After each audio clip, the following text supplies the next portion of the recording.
no livro de Atos, capítulo 3. Diz assim: Pedro e João subiam, a partir do verso 1, Pedro e João subiam ao templo para a oração da hora nona, e era levado um homem coxo de nascença, o qual punham diariamente à porta do templo chamada Formosa, para pedir esmola aos que entravam. Vendo ele a Pedro e João que iam entrar no templo, implorava que lhe dessem uma esmola, e Pedro, fitando juntamente com João, disse: olha para nós. E ele os olhava atentamente, esperando receber alguma coisa. Pedro, porém lhe disse: não possuo nem prata e nem ouro, mas o que tenho, isto te dou. Em nome de Jesus Cristo Nazareno, anda. E tomando pela mão direita, o levantou, imediatamente os seus pés e tornozelos se firmaram, e de um salto se pôs em pé, passou a andar, e entrou com eles no templo, saltando e louvando a Deus. Verso 9: e viu todo o povo a andar e louvar a Deus, e reconheceram ser ele, o mesmo que esmolava, assentado à porta formosa do templo, e se encheram de admiração e assombro por isso que lhe acontecera. Eu gostaria de tirar algumas breves lições desse texto. Porque esse texto bíblico está falando de alguns personagens aqui. O primeiro a aparecer são os dois discípulos apóstolos de Cristo, chamados Pedro e João. Homens que nós conhecemos um tanto a biografia deles, a vida destes homens. Mas também a Bíblia, no versículo 2, diz que um homem, e este homem não é trazido aqui por Lucas, uma biografia detalhada da vida, quem era este homem. Lucas apenas traz algumas informações, mas aqui diz um homem, e ele era coxo de nascença, e ele vivia à entrada de uma das portas do templo de Jerusalém, pela misericórdia das pessoas que lhe davam ali algumas moedinhas. Então eu queria começar partindo aqui por este homem, não tanto identificado, mas Lucas traz uma informação que ela é muito importante. Diz assim: ele era um homem paralítico, e esta paralisia, esta deficiência física lhe acompanhava desde o dia que ele estava já no ventre de sua mãe. Ele nasce com a paralisia. Evidentemente que naquele tempo não havia maneiras de se descobrir isto. Ele nasceu desta maneira. E esta informação de Lucas, dizendo que ele era um coxo de nascença, quando nós buscamos conhecer um pouco mais a sociedade da época, nós vamos entender e compreender melhor como vivia este indivíduo aqui.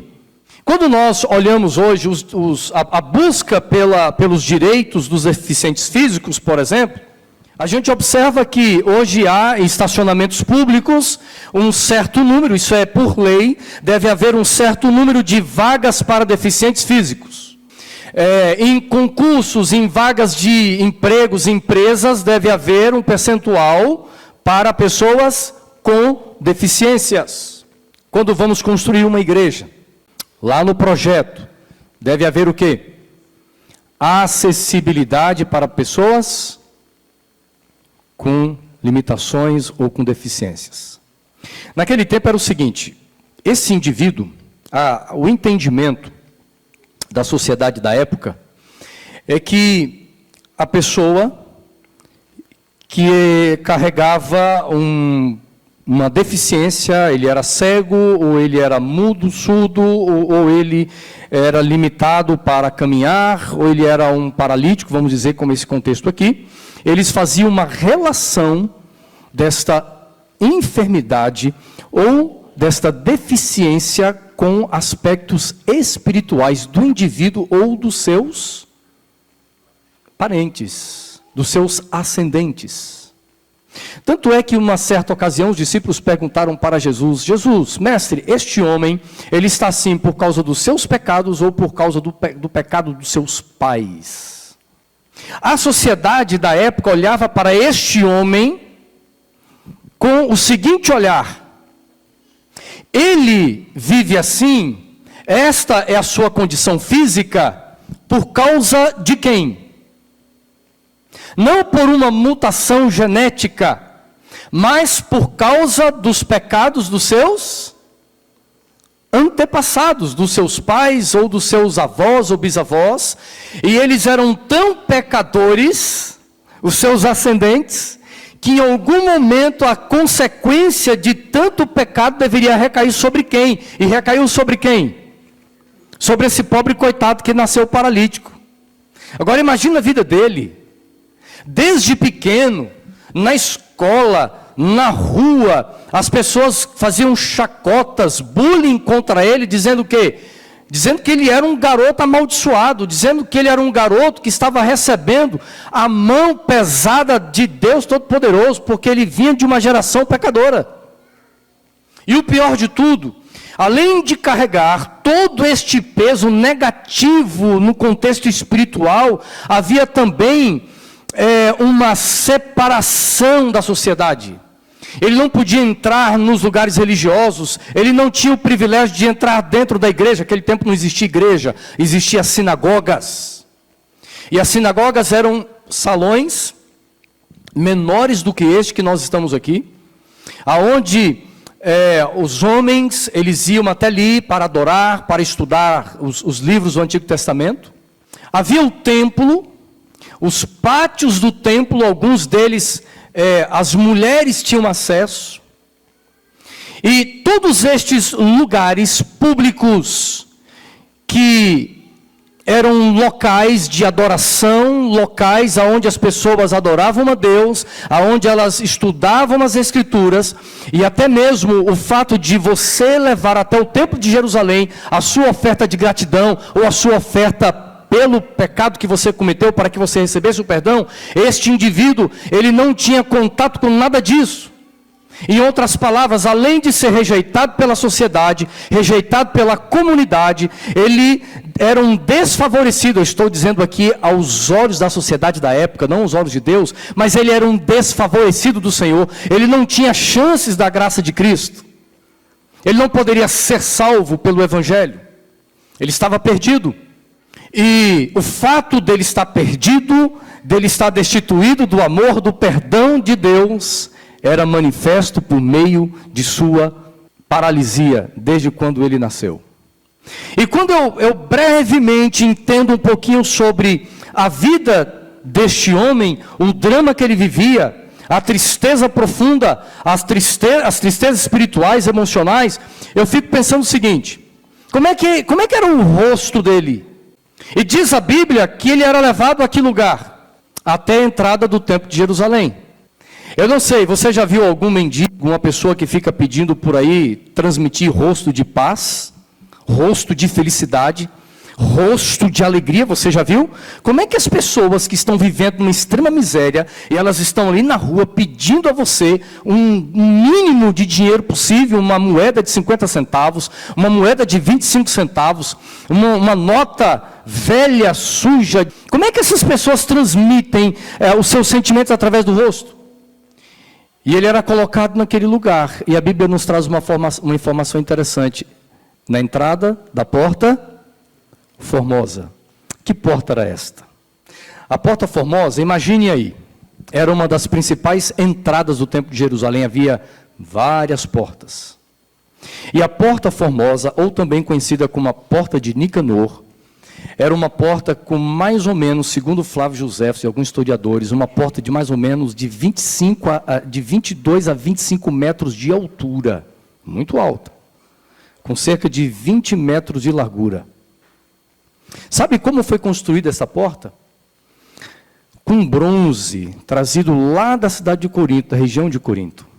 E esta porta, além de ser construída com esse tipo de metal, que é um metal valioso, o bronze, ele era revestido, embelezado com prata e ouro. Agora pense comigo, o quanto valia a entrada desta porta do Templo de Jerusalém. Uma porta feita de bronze, enorme, imponente, linda. Hoje, se ela existisse, né, e naquele tempo, as pessoas iriam até esta porta fazer o quê? tirar uma selfie, tirar uma foto, colocar nas redes sociais, visitando aqui uma das portas mais bonitas e imponentes do planeta, a Porta Formosa. De bronze, de prata e de ouro. E mostrava a glória daquele lugar. Mostrava a beleza daquele lugar. Mas naquele lugar, naquela porta de beleza, de riqueza, de glória, aonde nós não conseguimos avaliar o valor financeiro daquela porta, nós encontramos aqui um contraste. Que contraste é este? De um lado, o rosto da glória, o rosto da riqueza, o rosto do poder, mas aquela porta, embora fosse rica, embora fosse de bronze, de prata e de ouro, aquela porta não podia fazer nada com os miseráveis que ficavam ali. E a história entra um outro grupo agora.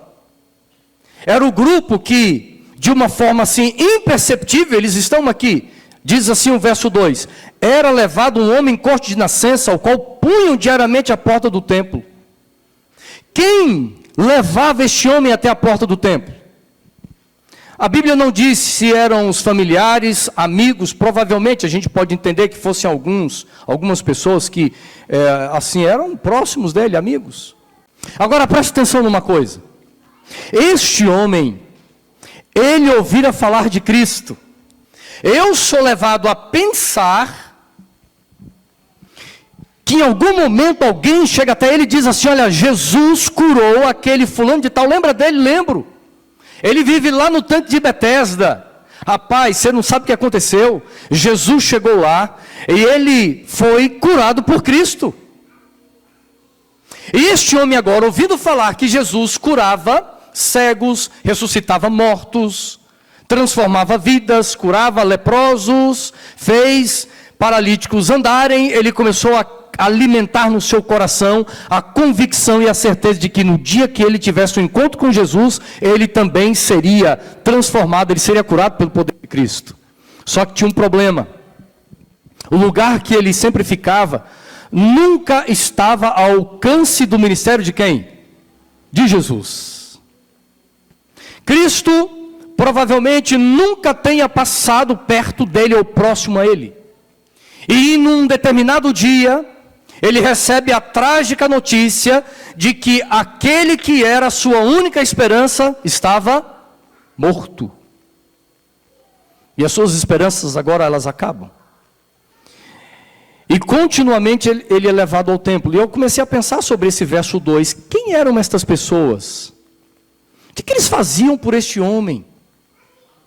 E eu comecei a pensar que estes que estavam levando este indivíduo diariamente ao templo, por mais que eles fossem tocados por um tanto de misericórdia, mas o que eles faziam por este homem era pouco, porque eles apenas o colocavam na porta da entrada do templo. Era isso. E às vezes nós olhamos para aquela família, para aquela pessoa, e eu digo assim: puxa vida, o que ela precisa? Ela precisa de comida, ela precisa de roupa, ela precisa de aconselhamento, o casamento está acabando, é uma pessoa amargurada, triste. Eu poderia fazer alguma coisa, mas Senhor, é difícil demais. É impossível eu fazer mais por ele. O que eu farei? E às vezes nós, como cristãos de igrejas, nós fazemos o mínimo. A gente tem um discurso já meio pronto. A gente diz assim: olha, eu vou orar por você. Estou passando fome, eu vou orar por você. Estou desesperada, eu não sei o que fazer da vida, eu vou orar por você. Orar é importante, sim ou não? O problema é que na maioria das vezes a gente também não ora por essas pessoas. Agora, vocês querem ver a outra igreja aqui? A gente já viu o paralítico. Nós já vimos brevemente a igreja da época, incapaz de lidar com os reais problemas e conflitos. Agora, para a gente finalizar, quem entra em cena agora? Pedro e João. Pedro e João representam quem? A igreja cristã que estava nascendo. Quando você lê o capítulo 2 de Atos, o que você encontra lá no capítulo 2? Qual era o rosto da igreja do capítulo 2? Vamos olhar rapidinho? A partir do verso 42. Eu não vou ler aqui, apenas mencionar palavras. Olha o rosto da igreja. Eles perseveravam na doutrina. Eles comiam juntos e compartilhavam pão uns com os outros, porque havia gente pobre demais dentro da igreja. Olha o que diz ainda, eles oravam juntos, era uma igreja que orava. Vai dizendo o seguinte, havia temor, havia prodígios, acontecia milagres, era uma igreja consagrada, era uma igreja que orava demais, era uma igreja que impactava a sociedade com este evangelho. Eles viviam juntos, diz o versículo 42, eles vendiam as suas propriedades, seus bens, distribuíam aqueles que precisavam, diz o verso 46, diariamente perseveravam unânimes no templo, partiam um pão de casa em casa, tomavam as refeições juntas, louvavam a Deus, e eles contavam com a simpatia de todo o povo. Esta era a cara da igreja, esse era o rosto da igreja. Quando as pessoas olhavam para aquela igreja, o que eles viam? Esse povo ora, esse povo eles se amam, esse povo eles estão dispostos a morrer por causa de uma causa. Esse povo, eles se ajudam uns aos outros. Esse povo é extraordinário, esse povo é maravilhoso. Quem são eles? Esta era a cara da igreja. E lá está o paralítico, de repente vem Pedro e João, e o indivíduo olhou para os dois. Provavelmente ele sabia que aqueles dois eram discípulos de Jesus, porque eles entravam muito no templo. Pode ser que ele sabia. E quando o paralítico, o mendigo, viu Pedro e João, se ele sabia que os dois eram cristãos, seguidores de Cristo, ele chegou à seguinte conclusão: estes dois eles vão me ajudar. Aí ele olha para os dois e pede o quê? Você pode me dar uma esmola? Qual foi a resposta de Pedro? Olha que interessante, de que era feito a porta formosa? Feito de bronze, de prata e de ouro. O que Pedro falou para o mendigo? Eu não tenho prata e nem ouro. Pensa comigo, naquele momento, Pedro está dizendo o seguinte: amigão, eu estou como você, estamos no mesmo barco, a tua pobreza é igual a minha. Pedro revela a sua miséria, a sua pobreza. Então, neste encontro agora, diante daquela porta magnífica, nós temos 3 homens vivendo na miséria material. É um encontro de homens que não despojavam dos benefícios materiais em abundância desse mundo naquele momento. E naquele dia Pedro disse assim: eu tenho uma coisa só, é a única coisa que eu tenho. O que Pedro tinha? Tinha o poder do Espírito Santo. Ele disse assim: em nome de Jesus. Irmãos, Deus está chamando você, não importa a sua idade, para que você viva em nome de Jesus, realizando grandes coisas para a salvação de pessoas. A sociedade hoje sofre, as famílias estão sendo destruídas, e a igreja está aqui. A igreja está aqui para orar pelas pessoas, mas para jejuar por elas, para clamar por elas, para nós fazermos mais por elas. Não é apenas colocar na porta do templo para que ela fique ali pedindo esmolas, mas a igreja tem que chegar, entrar dentro dos lares e ver ali o sofrimento, ver ali a angústia, dizer assim: olha, nós viemos aqui em nome de Jesus. Nós entramos aqui para orar por você, pedir a Deus que você seja curado. Nós viemos aqui como instrumento de Deus para aliviar o seu sofrimento. É interessante porque todas as vezes que Cristo teve contato com gente pobre na Bíblia, Jesus nunca deu dinheiro para eles. O que Jesus fazia? Ele alimentava, ele curava, mas principalmente Cristo revelava e dava a eles uma nova vida. As pessoas, quando entrarem em contato com vocês, têm que perceber o seguinte: essa igreja aqui tem um rosto do amor de Jesus, tem um rosto da misericórdia, tem um rosto da palavra de Deus. Esta é uma igreja que se mistura com aquele que sofre, com aquele que precisa do evangelho eterno, com aquele que vai mais longe, e nós temos que ir aonde as pessoas estão, estender a mão, resgatá-las do pecado. Eu queria orar pela sua vida. Se Deus não fizer uma obra de transformação muito profunda em meu coração e no seu coração, nós não vamos conseguir refletir Jesus.